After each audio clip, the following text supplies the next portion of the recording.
Hello there, friends, and welcome to Black Mirror Season 1 review with the dirty Black Mirror. Actually, let me switch off the lights. Yo, you guys have got no idea just how difficult it has been to get this little camera mounted onto a tripod. So, I just watched Black Mirror Season 1. Season 6 has just come out, and I want to talk about Season 1. But first, we need a bit of an atmosphere change. So, let's just fast forward into that, shall we?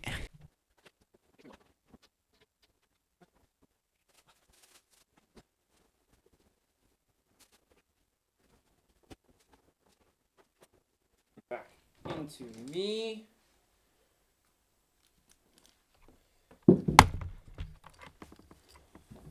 How cool is this? Yes! Now I just need the tripod to be a little bit bigger. I hope you like the dirty mirror, but hey, we're going to be talking about a dirty kind of show anyway, so... Yeah, I'm digging this. Boom. Talk about a grungy looking video then, huh? Hello friends, how's it going? Do you like my little poppy new microphone afro? I know it's been a while. I've been working on a lot of stuff in the background. If you want to, you are most welcome to check out my Twitter. That's where some of the background stuff is happening. But for the most part, what's better, if I look in the mirror or if I don't? We'll play around with this one. For Season 2, I'll look in the mirror. For the most part, my friends, I've been working on a lot of stuff in the background. But at the same time, I've missed you so much. And I've missed making videos. So, for now, what we're going to do is we're going to make a very grotty Black Mirror series review. Because, fortunately, it's not really a series, is it? It's just a whole bunch of little mini movies.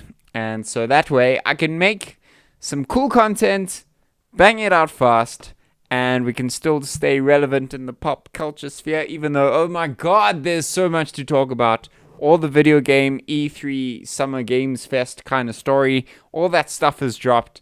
There's Diablo 4, there is the Gollum game.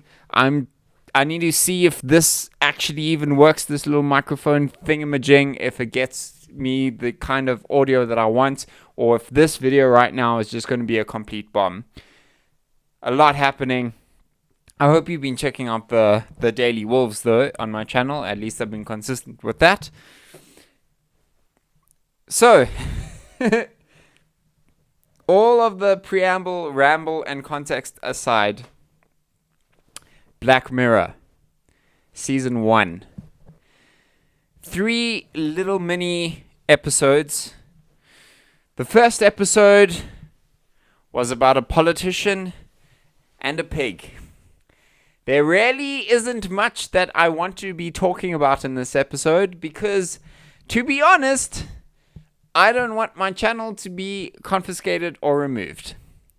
So, I'm not going to talk all that much about that episode. What I will just say is that for a very first episode, it is very disturbing. The reason why I'm watching Black Mirror properly now, because let's not sugarcoat this, friends. I've tried to get into this show many, many, many times. I struggle to get into shows that are dark and disturbing.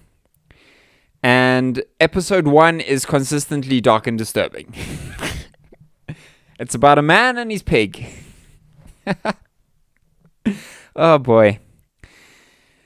I also struggle to deal with shows that I struggle to watch shows that deal with hidden meanings, inner meanings, stuff like that. Some people get on, like, really just get off on it.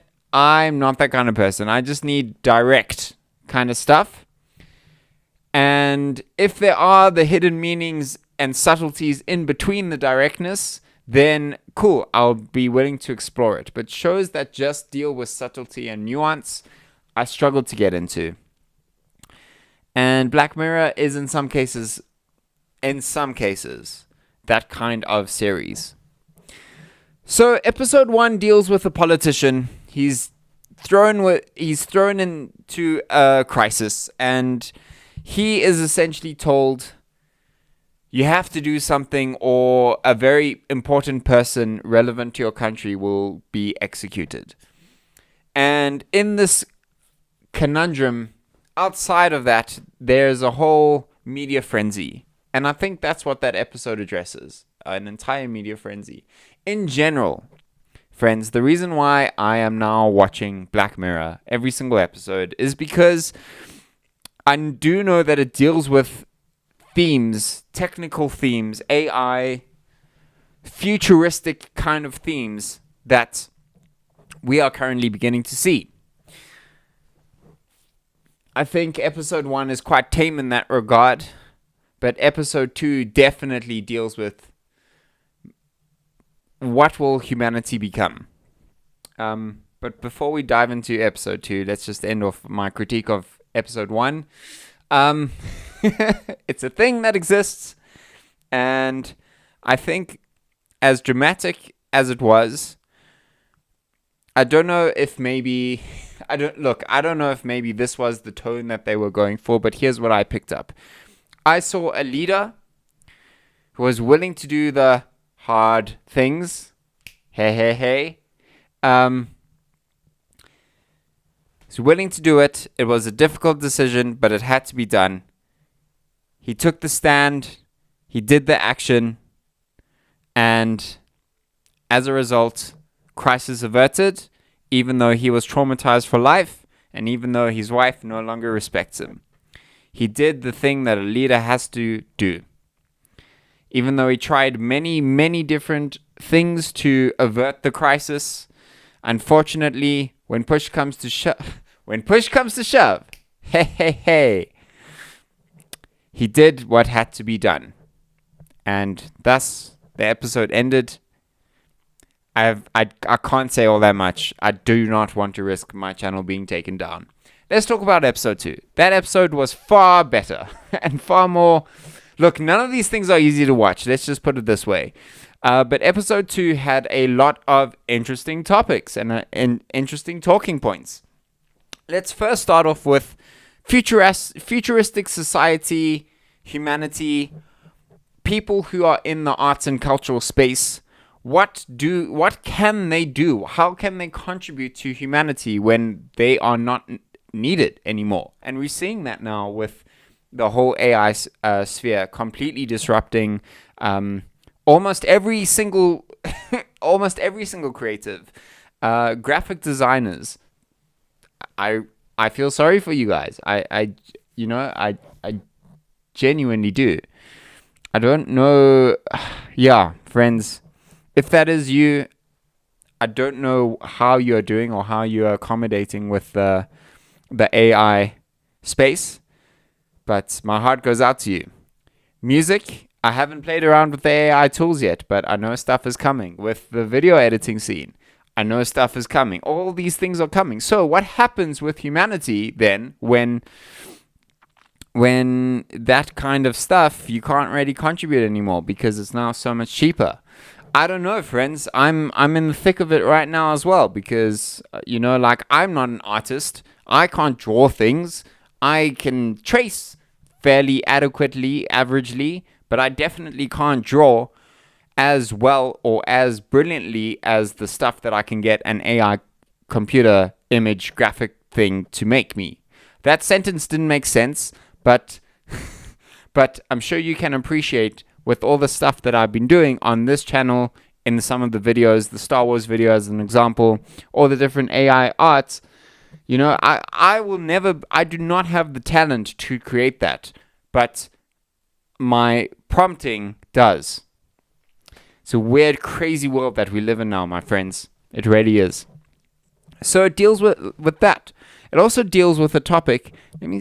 I wonder if I can find the book. Give me a second. Give me a second, friends. Give me a second.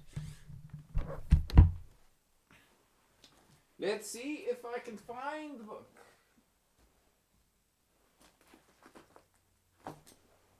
All right. I cannot find the book. However, there's a book right over here on my bookshelf. And it talks about universal basic income. So what happens to these humans that really, how do they contribute to society? How do they earn money? How do they live? How do they pay for things? Well, it's the concept of a universal basic income. And it's also the concept of doing menial tasks for points or for credits so that you can purchase food, so that you can experience virtual things. The episode deals with other stuff, like, so for example, let's talk about those points. You wake up, you're in your little hollow cube bed thing, and there's just screens everywhere. Those screens can be your interactive digital alarm clock, but also there's enticements to do certain things, like watch ads. We're seeing that now, obviously, like participate in certain things. And it also asks the question, who has control of the things that are put in front of your eyeballs? So, for example, this really weird society of humans are continuously bombarded with intimate and erotic imagery. And they get penalized if they skip it. And if they close their eyes, then there's a physical repercussion. If they turn around, the screen just adjusts. So basically, you are bombarded with this. You have to watch it. Or if you choose to skip it, like with the switch of your hand, you get penalized with the points that you make during the day. How do you make your points? Cycle. You do physical activity. Or you pick up trash, or a whole bunch of different things. How do you eat? Well, you use your points from your cycling to make to go to the digital little button, little, what do you call those things? Those like kiosks, and you pick your synthetic food. It looks real, it maybe tastes real, but it's synthetic. And we're seeing that also in today's day and age. It's funny because there's this one entrepreneur who I like to watch, and he says, in the future, the rich people will actually experience the real world, while everybody else will experience it through their AR helmets. And what have we just seen, friends? Apple have launched their very expensive AR helmet. But VR is an incredible, incredible thing. If you've never experienced it, experience VR. But at the same time, we've seen the Pixar movie WALL-E, and what happens when you just get people who are living in a screen. So episode 2 asks those very contextual human elements in the future. And I found that very interesting, friends. I really did. However, there's so much more to episode 2 than just that. It says, let's look at the game show kind of scenario, pop culture society. And let's say that humans need to cycle and earn points and work so hard just to be given a ticket to enter into that pop culture, to finally allow their natural ability, their genius, their singing, their dancing, their form of expression, their artistic ability to be able to show it and showcase it in front of society, or that small little box of society. Imagine working so hard to be able to do that and find out that the game show is rigged, and actually it's a talent search for the new erotic company, or for the XYZ company.